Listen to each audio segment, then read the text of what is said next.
Hi everyone, I'm Jonathan Dimond, Senior Lecturer at the Bachelor of Music at Melbourne Polytechnic.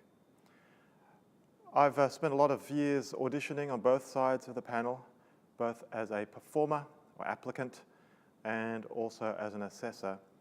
And I'd like to share with you my 10 do's and don'ts that might help you better prepare for a music audition at a tertiary institute like Melbourne Polytechnic or a music college or university bachelor degree. Firstly, the do's. Number one, do get a good night's sleep. You want to be performing at your best, so you want to make sure that you feel refreshed and energized and have the ability to do your best in the audition process. 2, plan your journey to arrive early at the location. If you're traveling with accompanists, it's better to travel together so that you arrive together. Number 3, warm up on your instrument at home before leaving for the audition. You want to leave enough time so that when you arrive at the audition, you also have time to warm up. But a gentle warm up at home first will get you in the right space and frame of mind. I'm not talking about practicing all of your pieces, just a gentle warm up. Number 4, check and double check that you have everything you need for the audition. This is especially important if you're using technology. Have a contingency plan if things go wrong, as they often do with technology. So if you're using an MP3 player as a source of accompaniment for your audition, make sure you've got the right jacks and connectors so that you can be prepared for any kind of situation when you turn up to the audition room. Also, if you're a bass player or guitarist, you need guitar cables and picks and straps and all the things that are associated with your instrument so that you're fully prepared when you arrive. Number 5, rehearse with your ensemble sufficiently before the audition and make sure that they are aware of these pointers as well so that you can perform at your best with your accompanists performing at their best. 6, know something about the course that you're auditioning for. Do your research. Go to the website, but also go to performances by staff and students to get to know the culture, the kind of music that goes on at the place, and so that you can be better prepared for making that important choice of which university to go to. It might also be worth taking some lessons with an instructor on your instrument. They are going to be best placed to give you some specific, tailored advice about where you're at, what you need to work on, and how to be best placed to compete with others to get into that bachelor degree. Coming to the audition prepared means also coming prepared with questions. You've done your research, but inevitably you'll have things that you want to know. A good interview involves a dialogue between the assessors and the person assessed. So have some sharp, short, pointed questions that will show the assessors that you've been thinking about this. Also come to the audition prepared to answer some questions about your musical goals. So take some time to think about where you want to be in, say, 5 years' time, and how this course is going to be the step that'll help you get there. 7, greet your assessors with a friendly smile and an ice-breaking kind of conversation that's about nothing much at all, just to make everyone feel relaxed. 8, remind yourself that it's normal to feel a little bit anxious when you're in an assessment situation like an audition, and that everyone gets nervous, and that the assessors know that everyone gets nervous. And furthermore, the assessors actually want you to perform your best.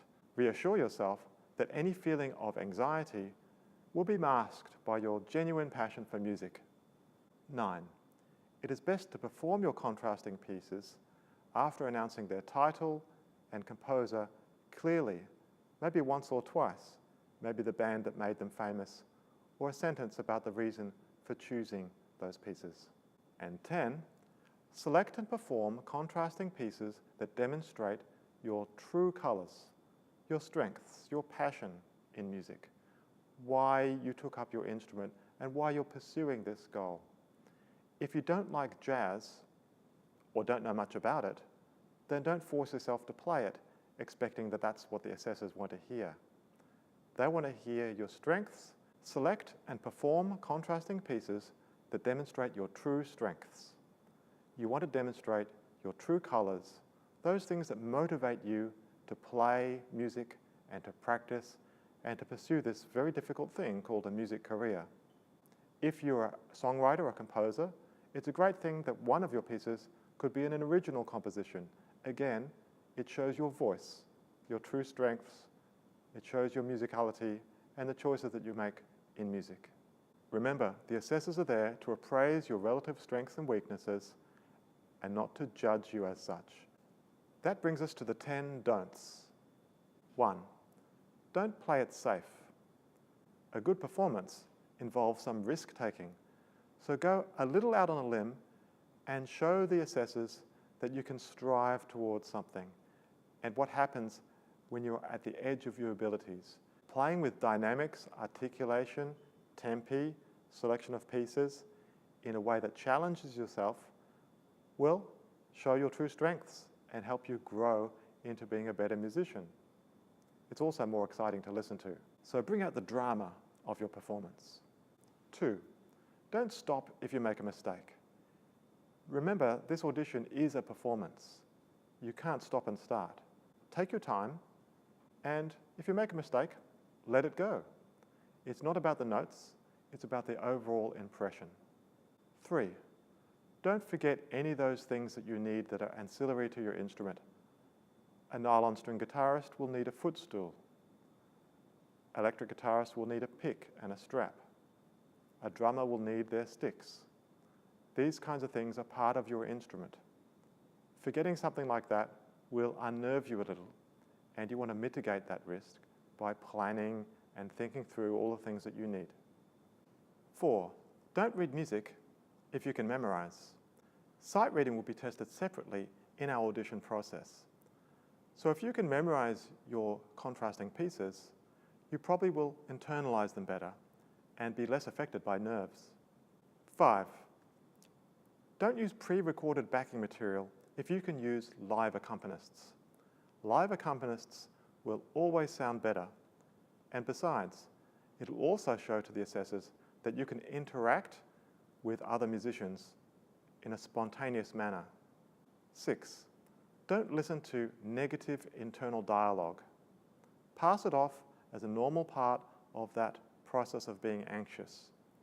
Remember what brought you to music in the first instance, that passion and that joy. And again, remind yourself that everyone gets a little bit nervous in an audition. Focus on the music itself. 7. Don't bring a large folio of work of all your albums and your reviews to the assessors. The assessors don't have time to take material and read it on the weekend, but don't expect them to take a folio from you. 8. In the theory exam, don't spend a long time on one question. Take a moment at the beginning of the exam to peruse the entire paper so that you know the areas that you can answer easily and answer those first. Most assessments are graduated from easy questions to more difficult questions. So spend the time answering as many questions as possible. You don't want to run out of time and still have questions that you could have easily answered. 9. Don't forget to practice all the aspects of the audition. That is the interview, the ear training test, the sight reading, of course, the performance of the contrasting pieces, and study your theory as well.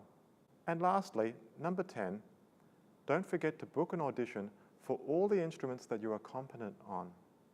It might be that you play violin and saxophone to an equal level, so you will need to book 2 auditions. You'll only need to do 1 theory examination, but this will give you the opportunity to show your true strengths and colours on both instruments. Now, if you're a singer-songwriter and accompany yourself on guitar, you don't need to book 2 auditions in that situation. But certainly, if you play 2 instruments that are different to an equal level, then by all means, book 2 auditions. So that's it.